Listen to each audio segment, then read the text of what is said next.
If you are a parent, teacher, trainer, or anyone else dealing with children, stay tuned for a few suggestions on how to foster flow in children and teach them a strong mindset.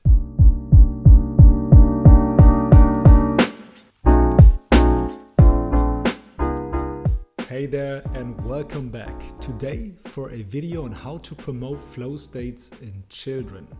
Flow is the mental state where you are so highly immersed and concentrated in an activity that you seem to become one with it. You feel just the right amount of challenge, you're highly motivated and able to forget everything else around you. The number of studies on the positive effects of flow are endless, from higher self-efficacy, so believing in yourself and your ability to achieve your goals, and we've covered that in another video, over better performance, more creativity, motivation, well-being, to name just a few.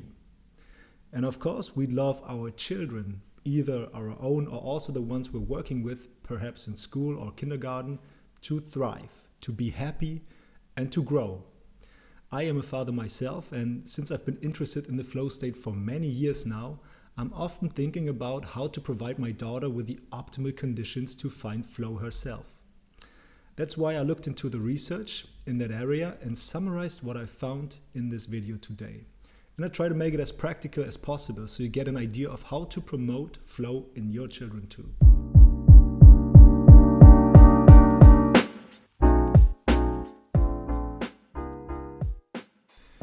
Goethe once said, there are two things children should get from their parents: roots and wings. This is also true when it comes to helping children find more flow states. In flow research, people with the skills to frequently find flow are called autotelic personalities. What's interesting about them is that they have internalized certain meta skills that seem ambivalent at first. Curiosity and the urge to discover new things, while at the same time staying persistent and focused. Being self-confident but losing their sense of self during flow. Showing independence but also being able to cooperate with others. And from a flow perspective, if we look closely, these traits aren't that opposing after all. For example, autotelic individuals are curious and open to explore the unknown so they can find new interesting challenges. And then they are persistent, able to commit themselves to this one single activity, to narrow their focus and push through discomfort so that they can build new skills. So these seemingly opposing traits rather help them to regulate their thoughts and emotions depending on the situation so that they can modify challenges in a way that they find flow more easily. And research in this area is still in its infancy, but a few studies already investigated flow in the parenting context. What psychologists generally suggest to support children in finding flow, also in the long term, and to internalize the skills needed to deal flexibly with any challenges ahead, is to foster both integration and differentiation. And I really love the quote on giving our children roots and wings in this context. And you'll understand why in a second. Integration means providing stability and continuity. And you may associate this with a traditional, perhaps more conservative upbringing. Family traditions, providing structure by setting boundaries and rules. And if you think about your own upbringing, perhaps table manners and behaving well was important. It can also mean providing stability and emotional support, showing the child where it belongs. Investing in close relationships and having common values and rituals. As a father, I'm often wondering which role we as parents need to assume when raising our children. And when focusing on the aspect of integration, we might see ourselves in the role of a guide or perhaps an authority. According to research, however, individuals also strive for differentiation. Developing a unique identity, building existing or also new skills, working toward own personal goals and thereby differentiating themselves from others. Children need not only roots but also wings. And as a parent, this may require taking on a different type of role. In an interview study, autotelic people described their parents as helpful teachers rather than parents that pressured them to achieve. I like to think about it as assuming the role of a coach, someone at eye level who provides support during the process without giving too much suggestions or too much input, so that the coachee, in this case the child, also has room to develop themselves and discover their unique identity. And this is what I'd like to spend some more time on now. The great thing is, children are already prone to find flow, often more than we adults are, because playfulness is a huge facilitator of this magical state. They can play for hours, make up a fantasy world, and forget time and space around them. We actually can consider making a video about what children can teach us about flow states too. But for now, we should just make sure to preserve this fantastic playful attitude in children, especially in this usually very achievement-oriented society where the focus often lies on the results. So first, we may begin by supporting our children in finding or supporting intrinsically motivating activities and exploring themselves.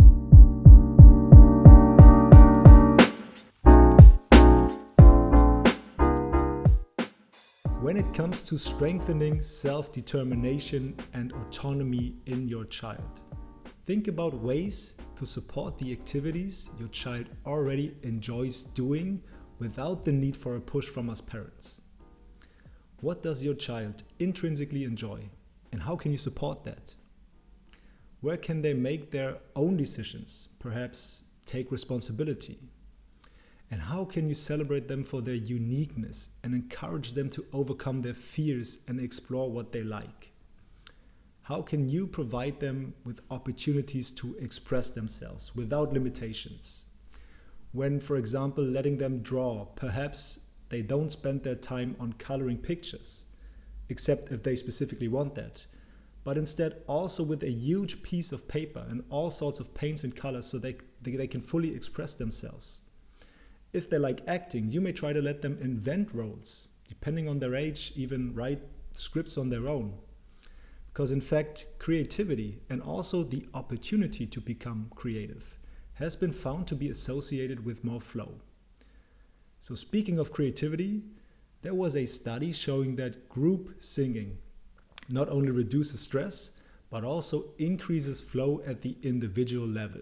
So maybe your child has the opportunity to sing in kindergarten or in school, or if you have a musical vein yourself, maybe you'd like to occasionally sing together as a family.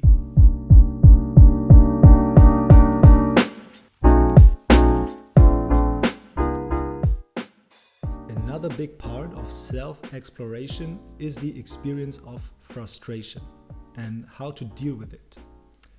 For flow states, a child needs an ideal challenge level, something that is right above what they think they're capable of.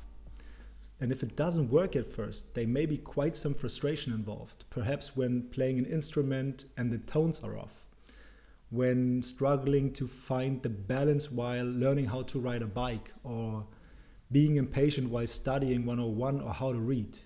And of course, it's not about overwhelming the child or even leaving it alone with their frustration, but learning how to cope with these emotions and also experiencing how they can overcome big challenges on their own is very valuable.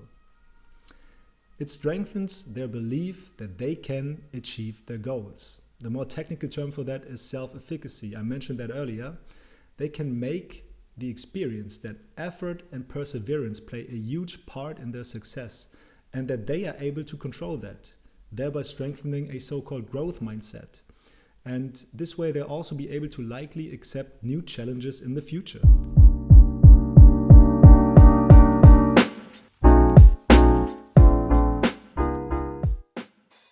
So when we stay with the image of being a coach for the child, an important part is the interaction. The way we ask questions, for example, influences where we, including the child, lay the focus on, and we can directly or indirectly communicate what is important to us as well. Asking the question, what grade did you get on the vocabulary test? This initiates an entirely different conversation than the question, what was the most interesting thing you learned today? Sometimes it's also about asking more specific questions. For example, instead of how was school or how was sports, asking questions such as what did you enjoy most about school today? What intrigued you? What would you like to do more often? Asking about the fun and enjoyable aspects of any activity helps the child shift their focus on the positive things and then also endure the things that may be less enjoyable about it. In the same way, we could also adapt the way we give feedback.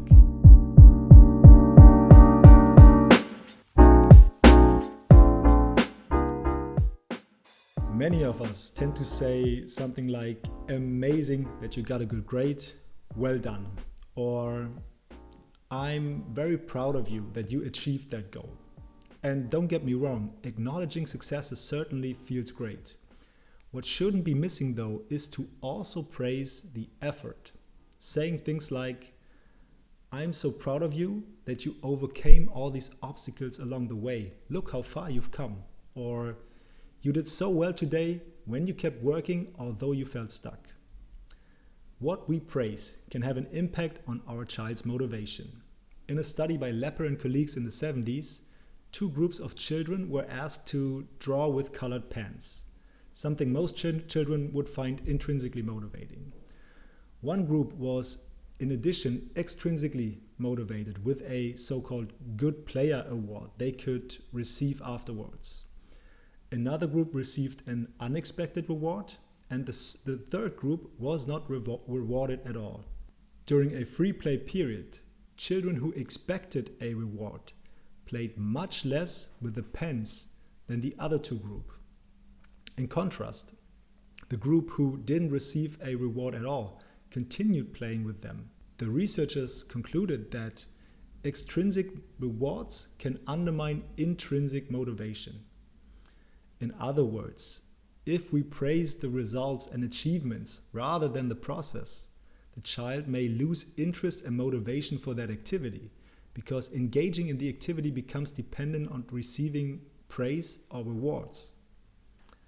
The focus shifts towards accomplishing things rather than also enjoying the process along the way. So, from a psychological perspective, emphasizing the enjoyable aspects of the process rather than the outcome strengthens a growth mindset and preserves intrinsic motivation. And this can also change the way that children cope with mistakes or obstacles because they then internalize the belief that they can improve on certain skills with effort rather than just being born with them or not. And it may sound abstract, but it's actually extremely decisive when it comes to developing motivation and optimism. And similarly, you can adapt the way you formulate goals with your children.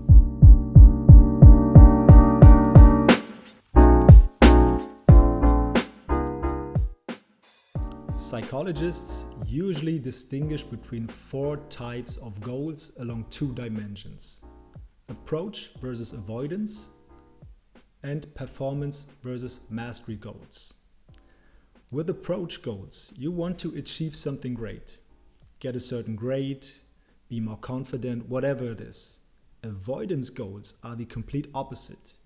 You want to avoid something bad. You want to avoid a bad grade or avoid being anxious. And there's loads of research on that, so just let me know in the comments section if you want to learn more about goal setting in general.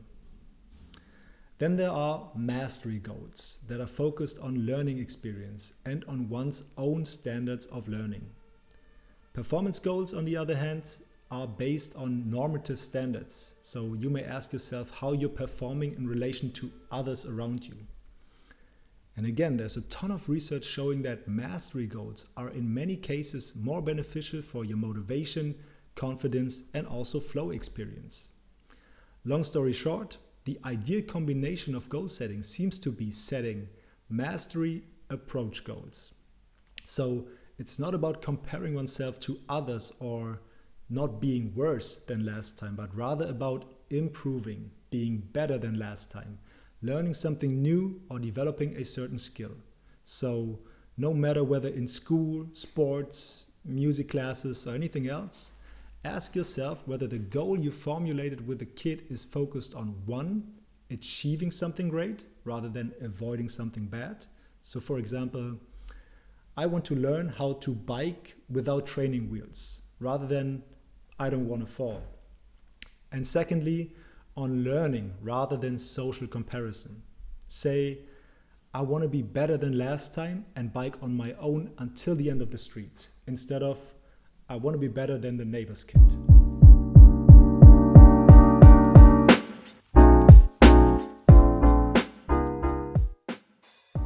Okay, next to a growth mindset, as we touched upon so far, it's also important to strengthen an optimistic mindset in children. An optimistic mindset in the context of flow is crucial in order to be confident enough to tackle new challenges, to endure rough patches, and to cope with difficult thoughts and emotions. It's not about ignoring the negative or blocking out all obstacles or mistakes. It's the belief that you'll be fine despite these things, that you can overcome them, that you can learn from them. In practice, you could use a technique from CBT, so cognitive behavioral therapy, called cognitive reappraising. For example, when your child is afraid of a certain situation that lies in the future, you may talk the child into focusing on what it can gain. What if all goes well? What would that feel like? And which situations in the past did they master already? What situation is retrospectively not as bad as initially thought? These are all questions we may ask ourselves too. So maybe you can see that as mindset training for the both of you. You may also take some time every now and then to actively reflect on the kids' strength together. If you ask them, which strength do they see in themselves? In which situations did they use these strengths? Where else could these strengths be useful? Using one's top strength has been found to increase flow too. And of course, knowing one's strength does not only build confidence in general, but can also help to use them more often in everyday life or even consciously apply them in difficult situations.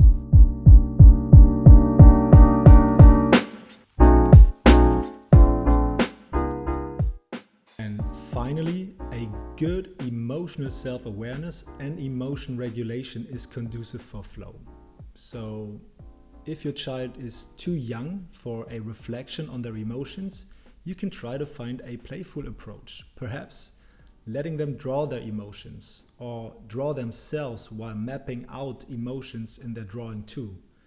Maybe they want to give them names and tell a story about where these emotions come from. What we know from autotelic people is that they can deal more flexibly with challenges that don't match their skill level. I touched upon that earlier, that flow requires an ideal balance between a perceived challenge and our individual skill level. And if there's a mismatch and a challenge is too difficult, we usually feel stressed or anxious. And on the other hand, if a challenge is too easy, we become bored or too comfortable to be highly concentrated and motivated. The crucial point here is that it's about the perception rather than the actual challenge or skill level. So even if the challenge indeed is extremely difficult or very easy, being able to regulate emotions like anxiety or demotivation can help us to change our perception and to move closer towards flow. And maybe it's also interesting for yourself to really pay attention to the different shades of gray. Perhaps you're not only feeling fine anymore, but you can identify serenity, enthusiasm, anticipation, surprise, pride, or any other positive emotion too. And the same, of course, goes for negative emotions as well. With all this input, I'd love to hear now how you feel about this topic, whether integration or differentiation is more appreciated in your family, and what you do to give your children both roots and wings. Thanks so much for watching. Make sure to give this video a thumbs up and subscribe to our channel. I'll see you next time.